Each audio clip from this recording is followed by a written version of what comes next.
DElEd चतुर्थ semester के सभी प्रशिक्षुओं का आज की इस क्लास में स्वागत है।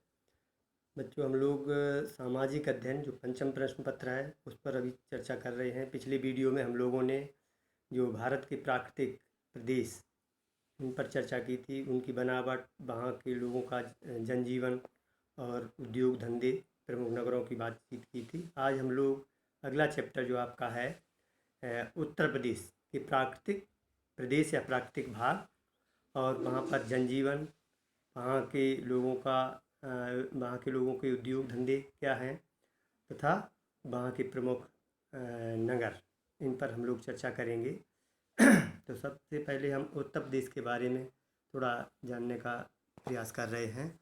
उत्तर प्रदेश जो है उसकी स्थिति के बारे में अगर हम बात करें तो ये 23 डिग्री 52 मिनट से 30 डिग्री 28 मिनट उत्तरी अक्षांश तथा 77 डिग्री 3 मिनट से 84 डिग्री 39 मिनट पूर्वी देशांतरों के मध्य स्थित है। और अगर इसमें मैप में आप देखें तो ये जो प्राकृतिक मैप दिखाई दे रहा है, तो ये जो आपको दिखाई दे रहा है इसमें रुहेलखंड से लेकर के और अवध का मैदान है, यहाँ तक ये चला गया है, पूरा का पूरा मैदानी क्षेत्र है। और नीचे का भाग ये इसमें बुंदेलखंड का दिखाई दे रहा है।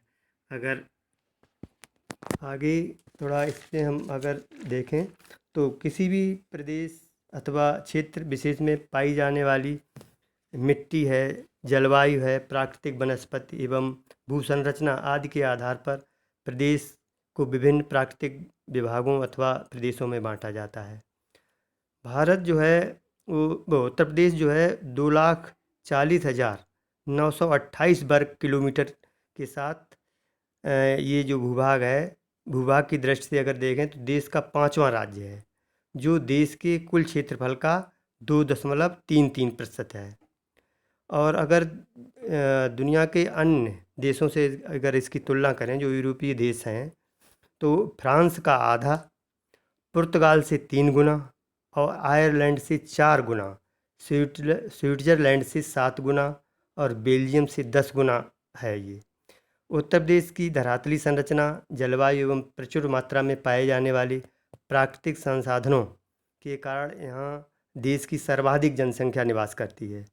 कहने का मतलब ये है कि उत्तर प्रदेश में भारत में सबसे ज़्यादा जनसंख्या जो किसी भी प्रदेश में, उससे सबसे ज़्यादा जनसंख्या उत्तर प्रदेश में है। यहाँ की जो 2011 की जनगणना हुई थी उसके अनुसार 19,95,81,477 व्यक्ति यहाँ पर निवास कर रहे हैं। और विस्तृत क्षेत्र के कारण प्रदेश के विभिन्न भागों में भू संरचना, मिट्टियाँ, जलवायु एवं प्राकृतिक वनस्पति में काफ़ी विभिन्नता पाई जाती है। अगर इसके आधार पर हम इसके प्राकृतिक प्रदेशों में अगर इसको बांटें तो हम 2 प्राकृतिक प्रदेशों में इसको बांट सकते हैं। एक तो है मैदानी प्रदेश, दूसरा है दक्षिणी पठारी प्रदेश।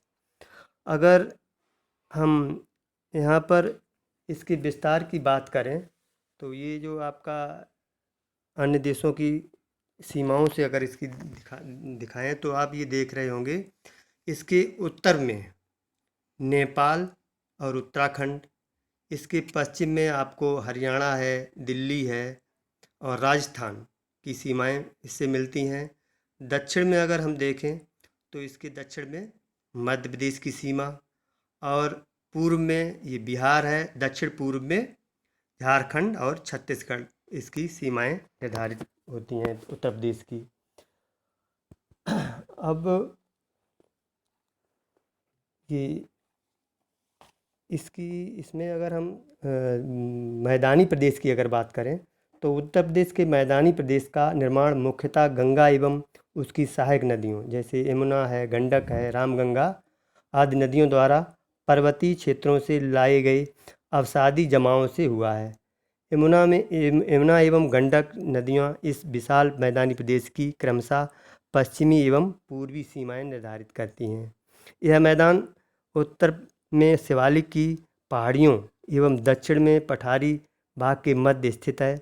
धरातलीय संरचना, मिट्टी, तापमान, वर्षा एवं प्राकृतिक वनस्पति के दृष्टिकोण से इस प्रदेश को भी हम 3 भागों में बांट सकते हैं। गंगा का जो मैदानी प्रदेश है, इसके अगर उप विभाग किए जाएं तो इसमें हम 3 भागों में इसको बांट सकते हैं। सबसे पहला है गंगा का ऊपरी मैदानी प्रदेश, जिसमें जो 3 मंडल आपके मुरादाबाद, बरेली, मेरठ मंडल जो है, इसमें आप देखेंगे इसके जो रुहेलखंड का क्षेत्र आता है, ये इसी में आता है। यह भूभाग शिवालिक की पहाड़ियों के दक्षिण भाग में स्थित है। उत्तर में जो शिवालिक पहाड़ियाँ, दक्षिण में बुंदेलखंड का पठार एवं दक्षिण पश्चिम में मालवा का पठार इसकी सीमा निर्धारित करता है।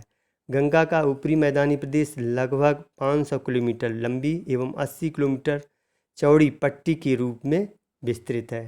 इस मैदानी प्रदेश में भावर एवं तराई के क्षेत्र भी स्थित हैं।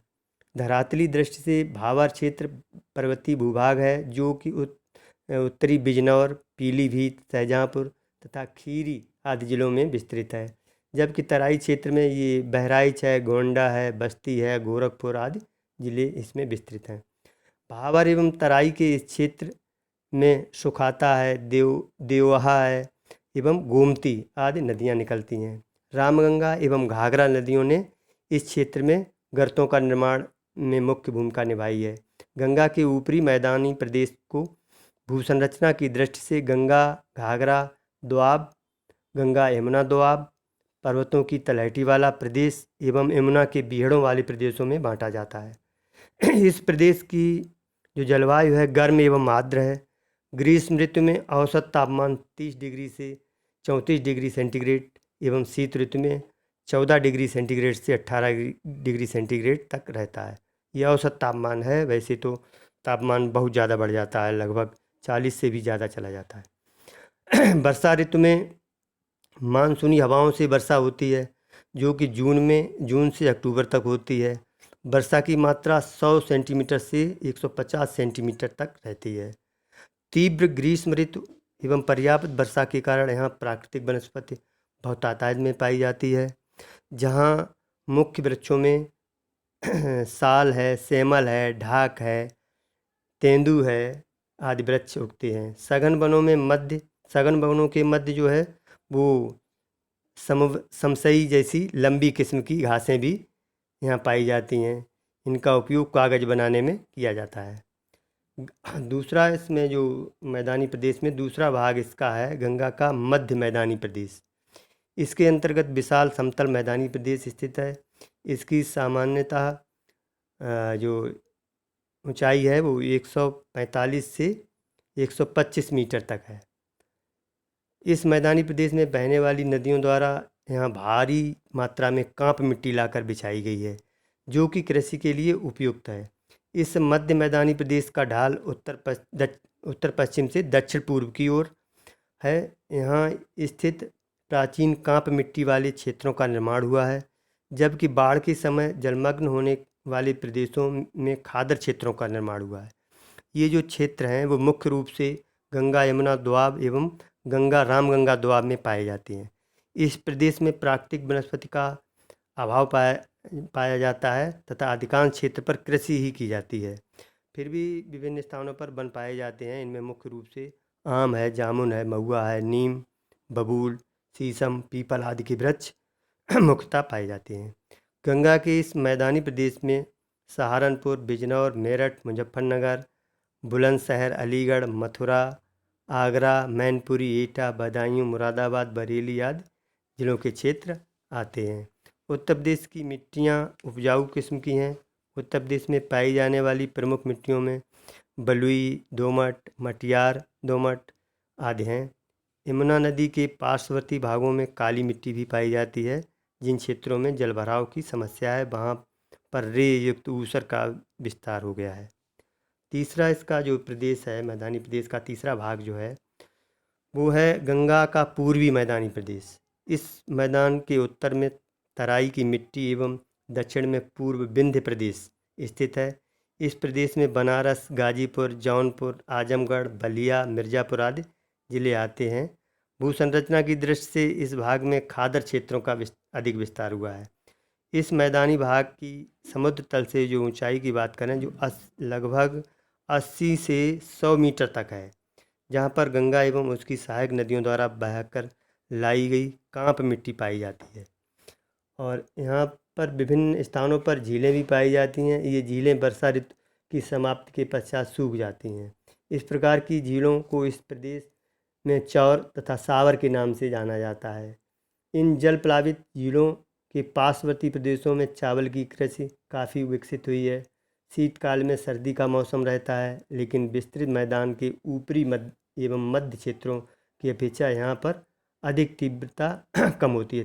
शीत ऋतु का औसत जो तापमान है यहाँ पर 15 डिग्री से 18 डिग्री सेंटीग्रेड, और गर्मियों में यहाँ का टेम्परेचर जो है 28 डिग्री से 31 डिग्री सेंटीग्रेड के मध्य रहता है। मई जून में काफ़ी गर्मी पड़ती है तथा तापमान 40 डिग्री से भी ऊपर पहुँच जाता है। यहाँ पर वर्षा जो है अधिकांशतः मानसूनी हवाओं से होती है, जिसकी मात्रा 100 सेंटीमीटर से 125 सेंटीमीटर तक होती है। इसकी मात्रा पूर्व पश्चिम में अधिक पाई जाती है तथा उत्तर दक्षिण में कम होती जाती है। गंगा के पूर्वी मैदानी प्रदेश में मुख्य रूप से जलोढ़ मिट्टी पाई जाती है, जो कि नदियों द्वारा बहाकर लाए गए अवसादों के निक्षेप से बनी है।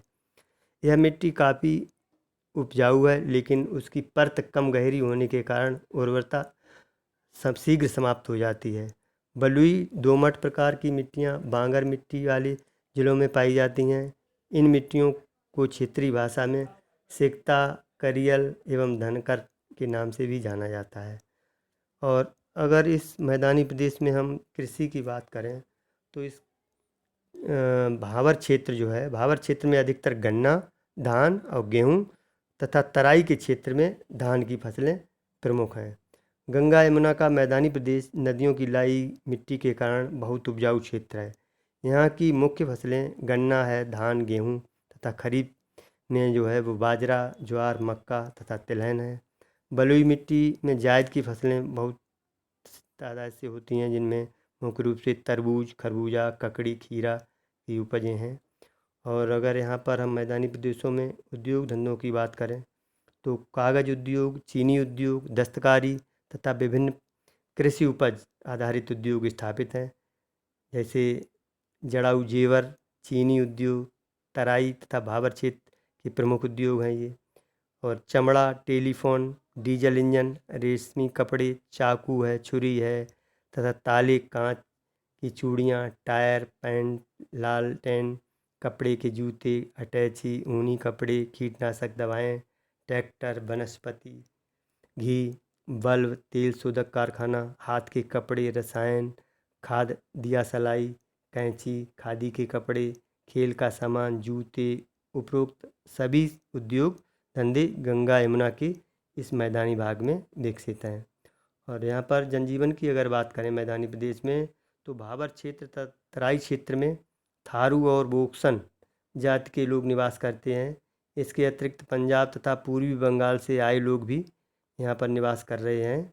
यहाँ कुमायूनी, गढ़वाली, भोजपुरी, बंगाली तथा बांग्ला भाषा बोली जाती है। इसके साथ ही गंगा यमुना के मैदान के पश्चिमी उत्तर प्रदेश में खड़ी बोली और ब्रजभाषा तथा मध्य भाग में अवधी तथा पूर्वी भाग में भोजपुरी बोली जाती है। यहाँ के अगर प्रमुख नगरों की अगर हम बात करें तो तराई तथा भावर क्षेत्र के प्रमुख नगरों में है ये बस्ती, गोरखपुर, लखीमपुर, बहराइच। और गंगा यमुना के जो मैदानी भाग की अगर बात करें तो यहाँ पर आप देख रहे हैं लखनऊ, कन्नौज, अलीगढ़, फिरोजाबाद, अपना फर्रुखाबाद, मेरठ, कानपुर, गाज़ियाबाद, मथुरा, इलाहाबाद, मऊ, बरेली, आगरा प्रमुख नगर हैं।